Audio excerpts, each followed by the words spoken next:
Hello teacher and hello everyone. Today we are gonna guide you to travel back into the time when the internet was born. My name is Sabanari. My name is Detna. I am Iwan. I'm Soken and we are the History Club. You guys know about the internet, right? But what is the internet? Internet is a global network that connects millions of computers and devices, allowing communication and information sharing worldwide. So now let's know more about the internet. Okay guys, first the beginning of the internet. So everything started in the 1960s. At that time, computers were big, expensive and not connected. So you may have a look at this picture. This computer, this is big, isn't it? And wait, I just said that it's not connected. So what does not connected mean? It means that computer could not communicate or share information with each other. For example, if a university and a bank had computer, both of them cannot send messages or file to each other like we do today. And most computers were used by government, universities, and large companies. ARPA wanted a network that could still work during problems or attacks. So what's happening? Back then, in 1960s, during the Cold War, the United States was worried that a war or attack could destroy important communication systems. And what is the Cold War? So the Cold War is a period that United States and Soviet Union rivals. They didn't fight each other directly, but they competed in weapon and space exploration. Because of that problems, ARPA decided to create a better system. And have you ever heard about ARPA? What is it? So ARPA stands for Advanced Researcher Project Agency. It is a group of people that develop on technology and scientific projects. It was created in 1958, and today we call it DARPA. And please have a look at this picture. There's 5 people, and he's one of the most important. And these 6 people are the most important people in the ARPA project. So this man, his name is J.C.R. Licklider. He has the main idea of connecting computers together. And this man, Larry Roberts, he built orphanage. And this man, Leonard Tindrop, he helped network work. And this man, Paul Barons, he had the idea of splitting data. And these 2 men, Bob Kahn and Winkoff, they 2 made rules for internet. And in 1969, they created a successful project that named ARPANET, which was the first computer network. And the goals of ARPANET is to connect computers together through a network. If one part of network stopped working, the information could still travel through other routes. And it helps scientists and universities share information more easily, and it later become the foundations of the internet. However, after the creation of the ARPANET, scientists realized that different computer networks could not easily connect to each other, so they needed a standard communication system. So in the 1970s, Bob Kahn and Winkoff, who's called the father of the internet, developed a system called TCP and IP. What is TCP and IP?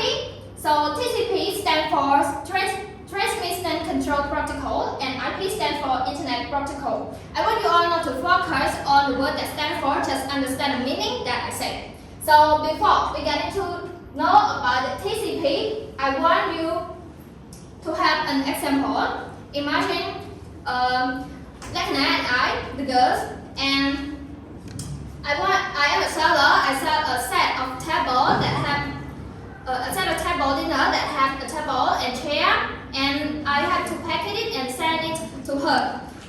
Because the table is big and have a lot of chairs, so I had to pack it into a small box and send it to her. So when the things arrive, I will ask her again, is something missing? If that happens, I will resend it to her again. This is also like the TCP word. TCP has a meaning, it also has a function that breaks data into small pieces it's called packet, and make sure it's arrived correctly. And about the TCP is like addresses or location. It has two IP. The first one is IPv4 in a short number. It is the first version of IP because of the IPv4 can stop only one country's addresses unique. So it's not enough for the internet when they develop, so they need to create another one is IPv6 that has a lot of addresses more than IPv4. So that's why it has two types. And IP, I want to make sure it's like our house number. That's why TCP and IP is very important in the internet nowadays, and it's also officially used in 1983. Now let's move to our last point, how internet became public.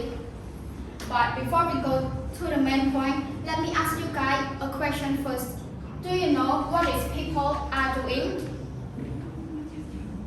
Well, let me tell you guys, these people using internet, they use it not only for work or meetings, but they use it for relaxing, communicating, and running their business. They can use internet anytime and anywhere they want.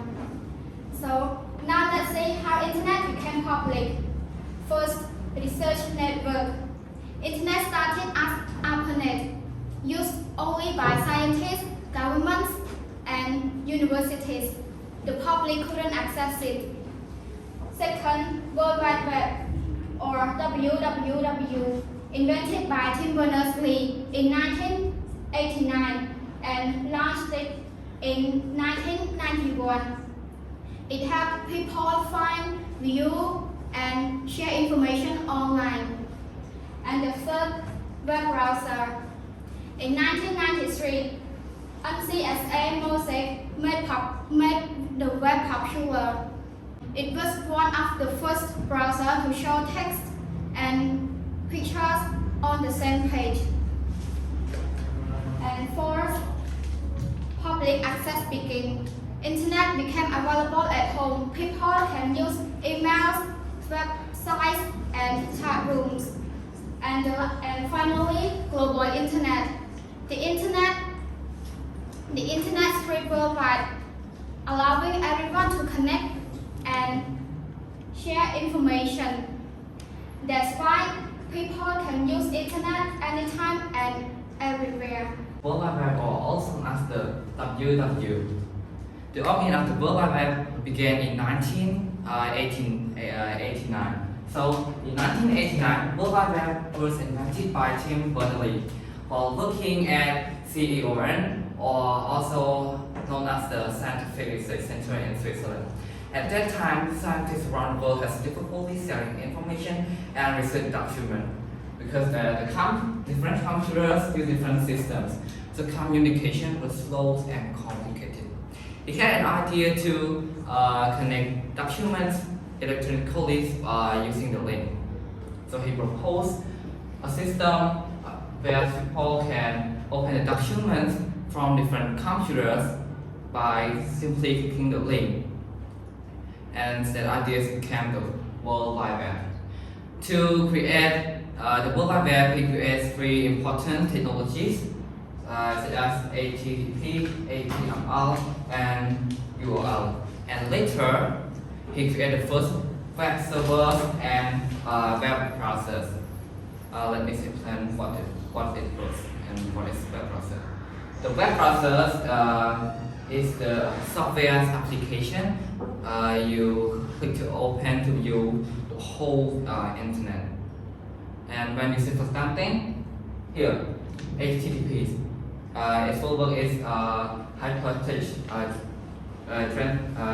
HTML, hypertext markup language. It plays the role as a library that it contains the whole world's information. Then the HTTP, the hypertext transfer protocol, transfer the data to your phone screen. And then the URL, the Uniform Resources Locator, it shows the website you can look into to access our information we want. So during the early 1990s, World Wide Web spread quickly to the universals and organizations. Soon, also the ordinary people started using it. And in the 1993, the first web browser called Mosaic became the most popular ever because it allowed the users to see the images with the text together easily. And then there are other browsers like Netscape and Navigate make the web even better and better. So during the late of 1990 and the early 2000s, millions of websites existed. And people start to use the World Wide Web with their education, entertainment, business, online, social media, or even business, etc. So today, World Wide Web is a very essential dimension of the human's histories. Billions of people use the web browsers like Google Chrome or Firefox to access the information and communicate with others around the world. And that's all my